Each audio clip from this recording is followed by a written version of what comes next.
ഒരുപാട് വ്യത്യസ്തതകളുള്ള പറക്കുന്ന കുറുക്കൻ എന്ന് വിളിക്കപ്പെടുന്ന ഫ്ലൈയിങ് ഫോക്സ് അഥവാ വവ്വാലുകളെ കുറിച്ച് പറയാം. തന്റെ കുട്ടികളെ മുലയൂട്ടി വളർത്തുന്ന ലോകത്തിലെ തന്നെ ആകെയുള്ള പറക്കുന്ന സസ്തനികളിൽ ഒന്നാണ് വവ്വാൽ.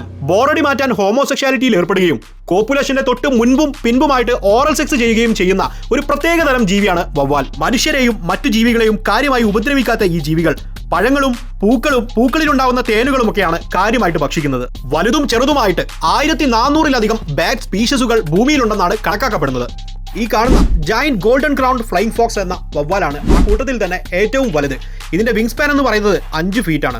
എന്നാൽ ഏറ്റവും ചെറിയ വവ്വാലായിട്ടുള്ള കിറ്റീസ് ഹോഗ്നോസ് അഥവാ ബംബിൾ ബി ബാറ്റ് എന്നറിയപ്പെടുന്ന ഈ വവ്വാലിന്റെ വിങ് സ്പാൻ വെറും 5 ഇഞ്ച് മാത്രമാണുള്ളത്. നമ്മുടെ നാട്ടിൽ കാര്യമായിട്ട് കണ്ടുവരുന്ന ഇന്ത്യൻ ഫ്ലൈയിങ് ഫോക്സ് എന്ന വവ്വാലുകൾ ഒരു ദിവസം 150 കിലോമീറ്റർ വരെ ഭക്ഷണം തേടി അലയുമത്രേ. 100-ൽ കുറയാത്ത ഒരു കൂട്ടമായിട്ട് ഏതെങ്കിലും മരത്തിൽ ഒരു കോളനി പോലെയാണ് ഇവർ താമസിക്കുന്നത്. പല ഏഷ്യൻ സംസ്കാരങ്ങളിലും ഇവരെ ലോഞ്ചിവിറ്റിയുടെയും ലെക്കിന്റെയും ഒക്കെ സിംബലുകളായിട്ടാണ് കണക്കാക്കുന്നത്. എന്നാൽ ചിലയിടങ്ങളിൽ പകല് മുഴുവൻ വിശ്രമിച്ച് രാത്രി മാത്രം ഇര തേടി ഇറങ്ങുന്ന ഇവരെ വാമ്പയറുകളോട് താരതമ്യപ്പെടുത്തി ഒരു ഡാർക്ക് സോൾ പരവേശമാണ് നൽകിയിരിക്കുന്നത്. അങ്ങനെയെങ്കിൽ സുഹൃത്തുക്കളെ, ഹോളിവുഡിലെ ബാറ്റ്മാൻ ഒരു സൂപ്പർ ഹീറോയും അതിനാധാരമായിട്ടുള്ള ബാറ്റുകൾ വില്ലന്മാരുമായത് എങ്ങനെയെന്ന് എനിക്ക് എത്ര ആലോചിച്ചിട്ടും അങ്ങോട്ട് പിടുത്തം കിട്ടുന്നില്ല. എന്തായാലും തുടർന്നും ഇതുപോലത്തെ വീഡിയോസ് കാണാൻ വേണ്ടിയിട്ട് നമ്മളെ പേജ് ഫോളോ ചെയ്ത് കൂടെ കൂടിക്കോ.